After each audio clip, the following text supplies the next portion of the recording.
Good morning. I hope my voice can carry. Are you able to hear me? Yes. Okay. We'll proceed. Accredited monitors and observers, members of the press, distinguished ladies and gentlemen. First of all, let me echo Mr. Akuna's apology for us starting late. But as we were about to start, there were some reports that were coming in from the districts that we felt we should include since this is our first briefing. I wish to welcome you all to the first briefing here at the National Election Results Center for the 2016 general elections and referendum. On the distribution of materials and poll staff, I'm pleased to report that over 85% of our poll staff and election materials were successfully distributed to the various polling stations throughout the countries by 24 hours last night. And I must say hats off to all our field staff in the districts countrywide for their hard work and commitment. Without this, the polling stations would not have been able to open on time this morning. And on that note, I'm pleased to report on behalf of the Commission that most of the polling stations countrywide opened on time at 06 hours. I'm sure you've heard from media reports and monitors on the ground, for those of you who are monitors and observers, that some polling stations did open late for various reasons. And the late opening time will be compensated at the time of closing the polling station. So say, for instance, if a polling station opened 30 minutes late, it will close later by 30 minutes this evening. The lateness in opening of the polling stations was mostly in the rural areas, though I did receive some reports of some polling stations in Lusaka, and I'm yet to get an update from the district electoral officer.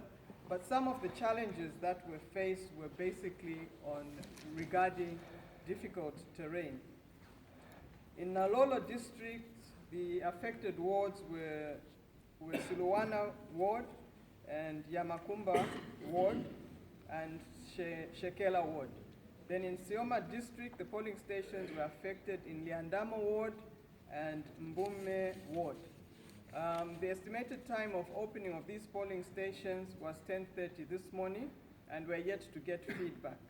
An additional 3 polling stations in Zambezi West constituency delayed in opening. They only opened at 8:30 this morning because the 2 vehicles, the 2 trucks that were transporting poll staff and election materials got stuck in one of the streams that they had to cross to get to the polling stations.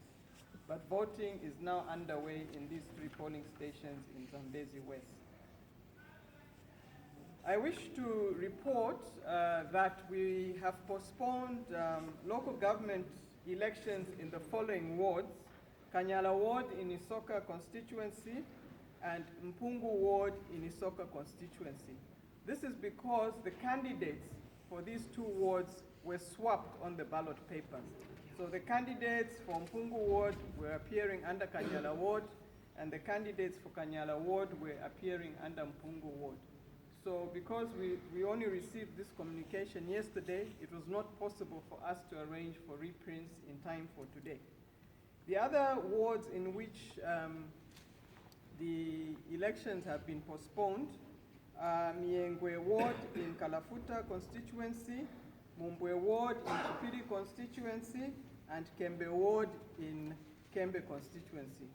This is as a result of the transposition of some of the candidates' photographs on the ballot papers for these 3 wards. So like the other 2 wards, the local government elections for these affected constituencies will be held on a date to be advised by the Commission. I wish to advise that there will be no need for fresh nominations for these wards in which the elections have been postponed. I also wish to add that this is a marked reduction in the errors on the ballot papers with respect to local government elections compared to previous local government elections that we have had. So the Commission would like to commend the team that they worked on the verification and witnessing of the printing of ballot papers in Dubai, as well as the team here in Lusaka. You can imagine the volume of ballot papers that had to be proofread for the 1,624 wards.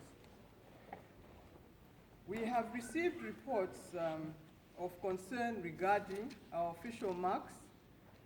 The official mark is the stamp that we stamp behind the ballot paper to confirm that it is a valid ballot paper. And it appears that the supplier did not provide us with official marks up to the standard, and we will be taking this up with the supplier. And as a result, we've received reports that the ink that goes with these official marks is proving to be very faint. And in this regard, where we are able to provide our older stock of official marks, we are providing those in Lusaka and other nearby areas.